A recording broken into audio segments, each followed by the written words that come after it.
नमस्कार दोस्तों, जिनको नहीं पता मार्जिन ऑफ सेफ्टी क्या होता है उनको एक एग्जांपल के साथ बता देता हूँ। मान लो आपको फ़्लाइट पकड़नी है या आपका एग्ज़ाम है 10 बजे और आपको पता है 9 बजे निकल कर भी आप वहाँ पहुँच सकते हो। बट क्योंकि आपका एग्ज़ाम है या क्योंकि आपको फ़्लाइट पकड़नी है तो आप 9 की बजाय 8:30 बजे घर से निकलते हो। इसका मतलब आप 30 मिनट का मार्जिन ऑफ सेफ्टी रख के निकल रहे हो। आप क्यों 30 मिनट का मार्जिन ऑफ सेफ्टी लेके चल रहे हो? क्योंकि अनसर्टेनिटी है। हो सकता है रास्ते में एक्सीडेंट हो रखा हो, ट्रैफिक ज़्यादा हो, आप गलत मोड़ मुड़ जाओ। इन सब की वजह से आपकी फ़्लाइट मिस हो सकती है, एग्ज़ाम में लेट हो सकते हो। तो ये रिस्क कम करने के लिए आप 30 मिनट का मार्जिन ऑफ सेफ्टी लेके चल रहे हो। ऐसे ही मैकेनिकल इंजीनियरिंग में भी मार्जिन ऑफ सेफ्टी का कंसेप्ट बहुत इंपॉर्टेंट होता है। मान लो कोई मटीरियल है जिस पे 100 यूनिट का लोड पड़ेगा।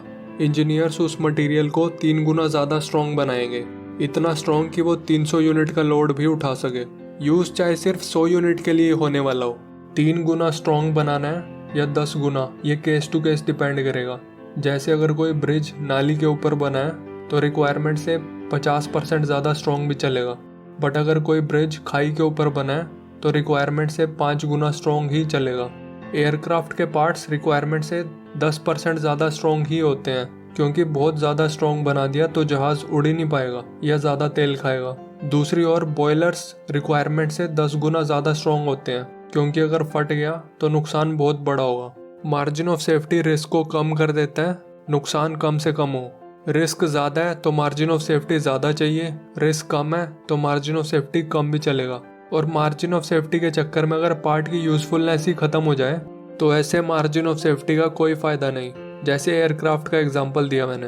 अब इन्वेस्टिंग में मार्जिन ऑफ सेफ्टी क्या होता है? हर एक बिजनेस की एक ट्रू वैल्यू होती है जिसे बोलते हैं इंट्रिंसिक वैल्यू। बिजनेस की इंट्रिंसिक वैल्यू से कितने कम प्राइस पे आप उस बिजनेस को खरीदते हो, वो होता है आपका मार्जिन ऑफ सेफ्टी। सिंपल भाषा में बोलूँ तो 1 रुपये की चीज़ 60 पैसे में खरीदने का मतलब है 40% मार्जिन ऑफ सेफ्टी रखना। क्यों इंपॉर्टेंट है मार्जिन ऑफ सेफ्टी? क्योंकि आप इंसान हो और इंट्रिंसिक वैल्यू निकालते हुए आपसे गलती भी हो सकती है। हो सकता है आपने कोई असम्पशन गलत ले ली हो या कोई फैक्टर कंसिडर करना भूल गए हो। किसी भी कंपनी की एग्जैक्ट इंट्रिंसिक वैल्यू भगवान को छोड़ के कोई नहीं जानता। आपको तो लग रहा है कि इंट्रिंसिक वैल्यू 100 है, बट हो सकता है एक्चुअल में इंट्रिंसिक वैल्यू 70 हो। जैसे गलत मोड़ मुड़ने की रिस्क जल्दी घर से निकलकर कम की जा सकती है, वैसे ही मार्जिन ऑफ सेफ्टी रखकर आप ये रिस्क भी कम कर सकते हो। दूसरा, दुनिया बहुत तेज़ी से बदल रही है, फ्यूचर अनप्रिडिक्टेबल है। आज कंपनी की इंट्रिंसिक वैल्यू 100 है, पर हो सकता है दुनिया में अचानक कुछ ऐसा बदलाव आए, 1 महीने में कंपनी की इंट्रिंसिक वैल्यू को गिराकर 70 कर दे। ये रिस्क भी मार्जिन ऑफ सेफ्टी रख के कम की जा सकती है। तीसरा, बैड लक की रिस्क कम करने के लिए अगर आप इंट्रिंसिक वैल्यू पे खरीदेंगे और स्टॉक गिर जाए तो बड़ा लॉस होगा कंपेयर टू अगर आपने ऑलरेडी इंट्रिंसिक वैल्यू से काफ़ी कम प्राइस पे खरीद रखी है। बट कितना मार्जिन ऑफ सेफ्टी रखना चाहिए? इसमें 3 बातें याद रखने की हैं। पहली बात, अगर आप कंपनी के बिजनेस को अच्छे से समझते हो तो बहुत कम मार्जिन ऑफ सेफ्टी चाहिए। ये हो गया नाली के 2 फीट ऊपर ब्रिज जैसा, गिर भी गए तो ज़्यादा से ज़्यादा ट्रक फंस जाएगा, कपड़े गंदे हो जाएंगे। दूसरी बात, अगर आपको बिजनेस ढंग से समझ नहीं आया बट तब भी स्टॉक खरीदना चाहते हो तो ज़्यादा मार्जिन ऑफ सेफ्टी चाहिए। ये हो गया खाई के ऊपर ब्रिज जैसा, गिर गए तो मौत है, इसलिए सेफ्टी ज़्यादा इंपॉर्टेंट है।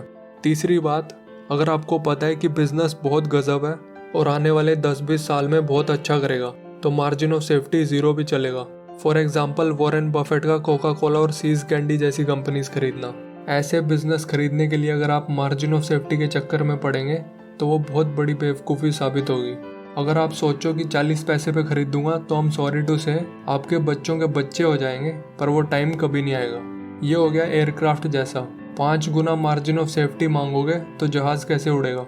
मार्जिन ऑफ सेफ्टी के चक्कर में जहाज़ की यूज़फुलनेस ही ख़त्म होगी। इन्वेस्टिंग में अगर अपनी बुद्धि विकसित करनी है तो सब्सक्राइब करो। धन्यवाद।